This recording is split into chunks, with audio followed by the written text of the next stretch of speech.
Do you remember when you found out about Kickfin? Our majority owner was using it from day one, Hmm. 5 years ago. Oh, wow. So when I was introduced to it, it was kind of like a light bulb got to go off in my head, and I was like, "Wow, this is very, very beneficial."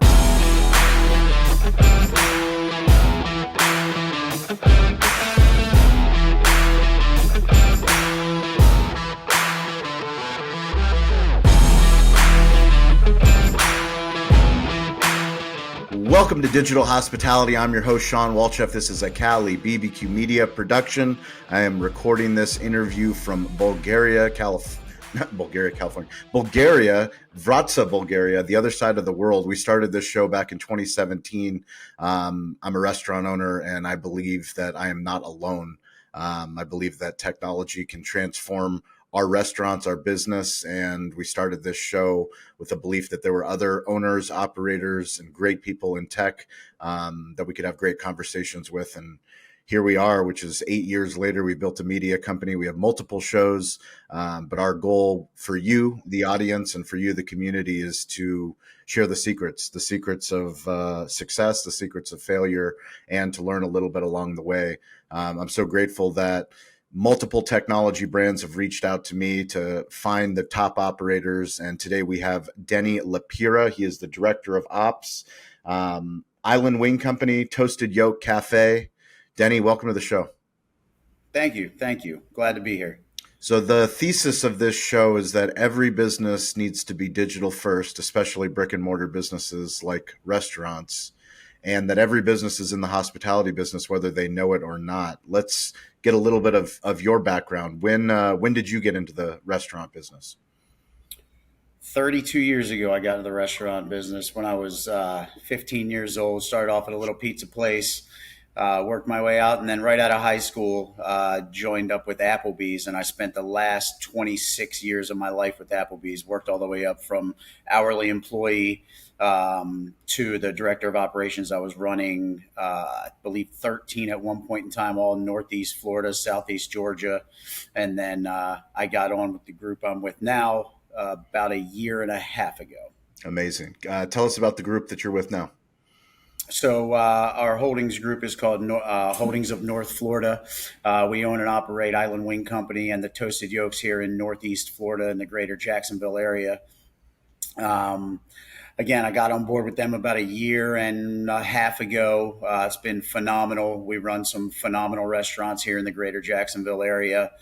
We just got on board with the Toasted Yolk. We opened our first Toasted Yolk back in November. Very successful. We've got our second Toasted Yolk opening July 21st in Atlantic Beach. We will have our third Toasted Yolk opening in September. And then we've got other things on the books for early next year, and we plan on keeping that growth plan very aggressive. That's very exciting. Can you share a little bit about why'd you make the switch from a big company like Well, Applebee's to now a smaller but high growth company? yeah. So I won't tell you that the corporate world was bad by any stretch of the imagination. Okay, You there are can't a ton stay of that. You can't benefits. stay for 27 years if they weren't doing something right. That's right. But yeah, it was great. I have nothing bad to say, but I had an opportunity with somebody that I worked with in the past that invited me to. Sorry about the noise behind me. You're in a restaurant. Um, You never on this show. Our audience knows that we're lucky when we get any owner operator's time. So the fact that you're joining the show, you don't need to worry about the noise. That's all good. all right. So I had an opportunity to join somebody that I respected very well, and quite frankly helped me get to where I was with Applebee's. And he came on board here. His name's Brian Hood. He came on board, told me what a great opportunity it was. So I said, you know what? Why waste any more time, and let's jump on this opportunity. So that's what I did. And I had an opportunity to take all the things that I loved from the corporate world, all the things that I hated, and we're really building this company from the ground up. And so we have, a lot of creative freedom to build it as we wish. Speaking of creative freedom, can you share the journey of the technology that you use in both brands? What's different about them? What's complementary, and how do you guys go about picking your technology partners? Yeah, so with Applebee's, everything was basically proprietary. So with we get to pick and choose whatever we would like to use, so we can try things out. Currently at the Toasted Yolk, we use HungerRush, Okay. and we use Toast with Island Wing Company. Okay. There's benefits to both. I do like Toast better. We also, on the technology side of it, whether it's back of house reporting tools and things like that to do your inventories and keep your costs under control, Toast offers a lot there. So we really like that platform. And then, yeah, Kickfin's a big one that we really really love, because Kickfin can reduce the amount of cash that you have to have in the restaurant at any point in time. It makes doing tip shares and things like that very, very streamlined, very, very simple. It can take care of that stuff on the back end. It can integrate with Toast and kind of do all that math and all that homework for you, if you will. Takes a lot of that out of your manager's hands. It shortens the time that the managers have to be closing the restaurant at the end of the night, and it's just very beneficial. Less cash going from one hand to another. We have found is always great, and the ability to still have that money in the server's pockets at the end of the night. So they're still getting paid on a daily basis, without us having to give them cash every day is a great benefit. Do you remember when you found out about Kickfin?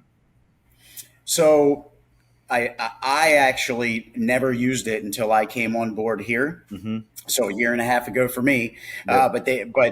our majority owner was using it from day one, 5 years ago. Oh wow. So when I was introduced to it, it was kind of like a light bulb got to go off in my head, and I was like, wow, this is very, very beneficial and much better than all the cash going back and forth and having to deal with, basically doing all that math every day. Yeah. Do you remember doing that in your role, or at least overseeing people that were doing that at Applebee's?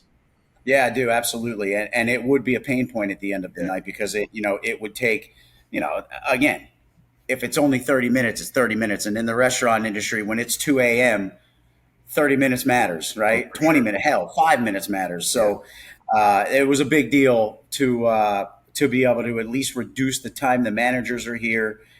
But to the employee, it's really no different, right? They get off at 10. Maybe they don't have it at 10 o'clock, but they get their money at midnight, or whenever we close our financials out for the end of the day, Mm-hmm. they'll have their money then. How important is it from a culture standpoint to have technology like that? Oh, it's a big, big deal. I mean, human error. There were many, many times where at the end of the night or the next day, right, we forgot to do somebody's tip share, right? If you forget to do somebody's tip share and everybody comes and gets their money, now the restaurant's actually out money, because they have to make up that difference where it actually would have came out of the tip shares from the other employees for that evening, right? So some employees gained, but some employees lost, and then the restaurant at the end of the day is the one that really lost, right? Mm-hmm. So yeah, and then you want to talk about a time suck. Now you're going back a day, and now you're going and having to figure out all that math all over again and what that employee should have gotten.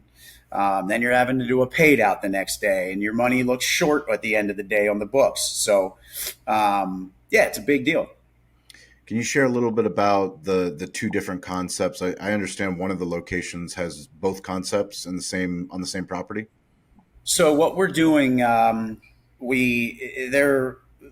yes, it's on the same property. It's actually in the parking lot directly behind me is our other location. Cool. These are actually two separate. One's in a strip mall. The Toasted Yolk is an end cap. The Island Wing Company is a freestanding restaurant. But we are, in the future, as much as possible, we want to build both brands right next to each other. Cool. And we have an idea of possibly having like an executive general manager that oversees both locations, Okay, that can greatly reduce, our management fees and things like that. And with the Toasted Yolk being breakfast, brunch, and lunch open 7 to 3, Island Wing Company is more of, I would say more dinner focused, although we do open at 11 a.m. and we have phenomenal lunches. It gives that general manager the ability to come in and go work at 9 a.m. at the Toasted Yolk. 2 o'clock, they're done. Come over here, work through the first part of dinner, and you're gone. So yeah, we are building both brands,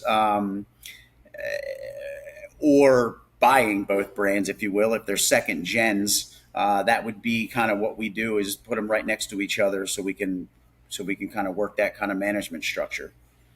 What have you guys learned about opening new locations? In general, Yeah. there's no community is the same, as we all know. Demographics are different everywhere, so one size doesn't fit all. Whether it's entertainment that you're doing in a restaurant, whether it's specials that you're trying to run, who can you target? We're in a big military town here in Jacksonville, so there are Fleming Island, where we are now, is much more heavily focused because the base is right here, right? So we'll run different military specials in this restaurant that may not work at our Bartram Park location, just simply because there's not as much military working in those locations. Surprisingly, staffing has been phenomenal in all of our locations across Jacksonville. Really cool. Wow. Our turnover is very, very low. I think it has to do with the fact that the culture that we run in our restaurants, and that we build from the top down. And then I believe that we got on board with 2 really phenomenal brands that people want to be a part of, that are new, that are fresh, that are different. And people make a lot of money. You want to reduce turnover, put more money in your employees' pockets. That's a great point. What do you guys do from a leadership training standpoint to keep people engaged? I mean, you might be one of the first. I do hundreds, thousands of interviews, and maybe something's happening in Florida that we need to know about. But that I'm very happy to hear that. But I know there's got to be something beyond just the location. You as a team, Yeah. you guys must be doing something special. Yeah. So like I said earlier, we have taken what we have done and what we all knew from the more corporate world. Okay. And again, I have nothing bad to say about that Applebee's. They treated me phenomenal. I mean, hell, I had a career with them, right? I was there for 26 years. So, but I've taken the things that were really, really good that we loved. And then I've taken some of the, let's call it busy work, right? We got a bathroom checklist and, all that stuff, that it impacts the guest. But at the end of the day, I found that some of that stuff is just a waste of time, right? Yeah. Like, just keep my bathrooms clean. That's what I want. When I walk in the restaurant, I want my bathroom to be clean. I don't need to see a checklist that you did it. I can tell you did it because it's clean, right? So I took some of those things away from it. And we want to keep it, obviously you got to have structure. Obviously you have to have some of these checks and balances in place. You just can't get away from that kind of stuff. But we wanted to truly keep it like a family, mom and pop's own place. Yep. And the more that we can do that, I think people will continue to want to work for us and to work for our brands. We truly believe in our employees. Our employees come first. We are nothing without them. Again, our guests are absolutely vital to our success. But we can have all the guests in the world if we don't have the employees to handle the business. Then it doesn't matter. Sure. So we value our employees a great deal. We run a lot of our restaurants with less managers and more hourly shift leads, is what we call them, grooming them to be the next managers as we continue to grow. I think they see the opportunity that they will have with us, and they see the people that we've already brought up through the ranks and turned them into salaried managers, and the careers that people can have with us, with the growth that we have, and the growth plan that everybody sees us making Yeah. happen. And so I think putting a lot of responsibility on the hourly employees and giving them more responsibilities, of course, compensating them for that. And I think that just, wherever that takes them in life, right? Let's not fool ourselves. A lot of restaurant jobs are a stepping stone for a lot of people in their Yep. life, right? Whether they're getting through college, whether it's just a second job to make ends meet because they just had a baby, just bought a house, just want a new car, whatever that looks like to make ends meet for people. And I realize that, and I'm totally okay with that. It is what it is. All I ask is that while you're here, you give me 110%, and understand that it might not be a career for you and it's just a stepping stone, and that's totally okay. And there's a seat on the bus for you for that. But for some of us, it's a multi-million dollar business that we're taking care of. And I just ask that they respect that.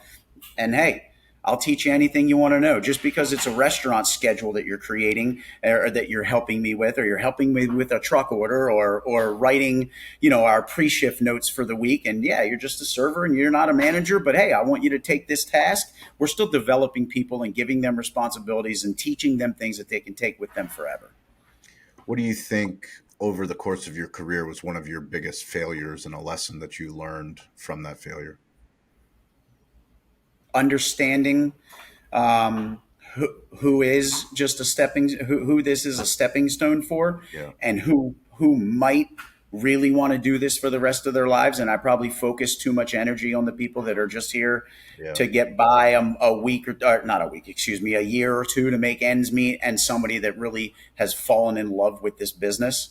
um, Probably that, right? I could look back at a couple different people where I've said, man, I spent too much time Yeah. trying to develop this person into something that they just probably weren't ever going to be. But I've learned from that. And so now I can see some of those traits in those people. Um, and again, it doesn't mean I'm not going to focus on them. It doesn't mean that I'm not going to work on their development, because it's ultimately incredibly important that everybody is continuing to develop and to get better and better every single day, to help our business first, right? But it also helps them. So yeah, I've probably given too much focus on some people that at the end of the day were like, "Hey, I'm leaving and I'm going to go try something different." Yeah. So I truly believe deeply in the work that I'm doing. I have a restaurant, 3 restaurants in San Diego. I've got a team running our Cali barbecue while I'm over here in Bulgaria. I'm still making time to do interviews like this because we believe so much in storytelling. We believe in technology, partnership. We believe a rising tide lifts all ships.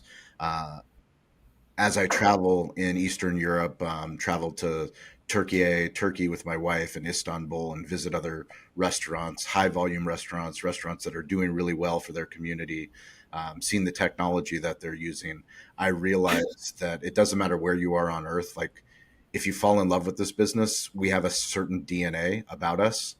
We speak a universal language, whether you're in Florida, whether you're in Istanbul, whether you're in Bulgaria or San Diego, wherever you are on earth. What do you love about the business? What gets you excited? What pulls you out of bed every morning? I think the people. Yeah. I know that's an easy answer, and a lot of people say that just because we come in contact with so many different people every single day. Um, and the guests are one thing, and it's great to get in here and interact with the guests and all of that. But I really truly love watching people grow, which is why we truly believe in our hourly employees and the shift leads that I was talking about a minute ago. It's really really cool to see people grow into something and make a career out of something that they didn't know was going to happen, because Yeah. it didn't. I had no idea that this was where I'd be. But listen, when I was 18 years old, if you would have told me I'd be sitting in this seat doing this right now, I would have laughed at you and been like, I Yeah. have not even thought about restaurants being a career for me ever, right? And then I just got sucked in, and one thing led to another, and I was like, you know what? This is pretty cool and I can do this. And so here I am, right? So I love seeing those success stories, and I love being a part of those success stories for the employees and the staff.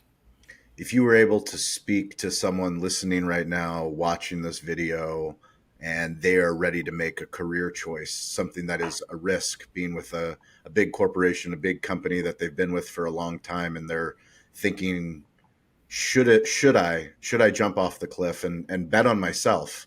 to be part of something smaller, but something that has a lot more opportunity. What kind of advice would you Do it. give them? Awesome. No, yeah, I mean, listen, I wrestled with this decision to leave a very secure job, great benefits, great 401k, like the whole nine yards, right? Um, I sat, and it took me a year to make the decision, right? Yeah. Contract in front of me for a year. Wow. And I said, and it had been in the works. And again, I was talking to the guy that brought me on, for a long time about it. And, at one point I just looked myself in the mirror basically. And I said, hey, if you're going to do it, you got to do it today. Yeah. And so I wouldn't allow myself to be like, hey, you got some more time to think about it. Hey, you got some more time to think about it. No, I said, you need to make the decision today. And I did. And then I literally went and gave my notice, the next day. So, I would say do it. There's nothing in life that you're going to take a chance on that doesn't have risk, right? Yep. It's called chance for a reason. So, yeah, I mean, I don't know how more detailed I can be with that. Just do it. If you think, I mean, I knew I was secure, but I kind of knew what that end was going to be, and I knew what retirement would be, and I knew all of those things, right? And I said, if I want more than that, this is the only way that I can go and get it. If I'm totally okay with it, and again, I have more freedom now. I have more. I have, believe it or not, I have more time for my family, and I have more time to do the things that I want to do. Now, again, that's not going to be the same for everybody in every role, but it is for me. And I knew that would be it. So that was part of it also. Doesn't mean I still don't work 50, 60, 70 hours a week sometimes when you have to, right? Yep. But I can control that a little more in the role that I'm in now than the role I was in.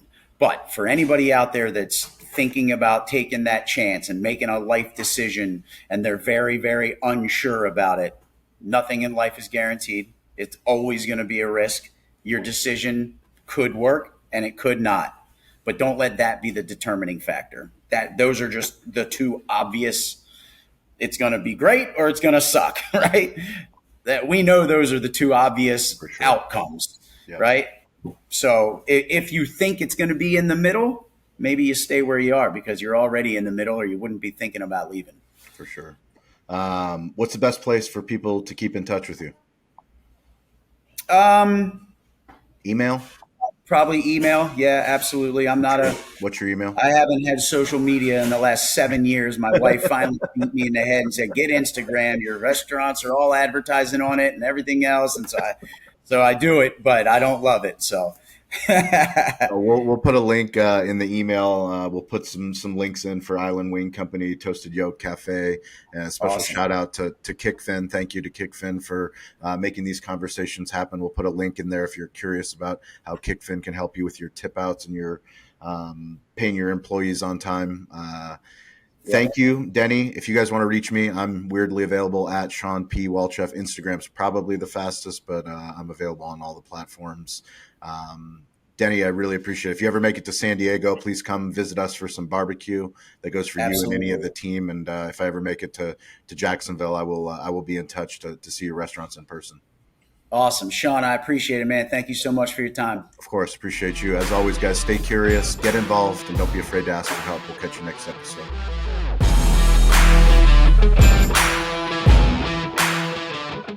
Thank you for watching. Thank you for listening. If you've made it this long, you are part of the community. You're part of the tribe. We can't do this alone. We started, no one was listening. Now we have a community of digital hospitality leaders all over the globe. Please check out our new series called Restaurant Technology Substack. It's a Substack newsletter. It's free. It's some of our deep work on the best technology for restaurants. Also, go to YouTube and subscribe to Cali Barbecue Media. Cali BBQ Media on YouTube. We've been putting out a lot of new original content. Hopefully you guys like that content. If you want to work with us, go to betheshow.media. We show up all over the United States, some international countries. We would love to work with you and your growing brand on digital storytelling. You can reach out to me anytime at Sean P. Walchef on Instagram. I'm weirdly available. Stay curious, get involved, and don't be afraid to ask for help. We'll catch you next episode.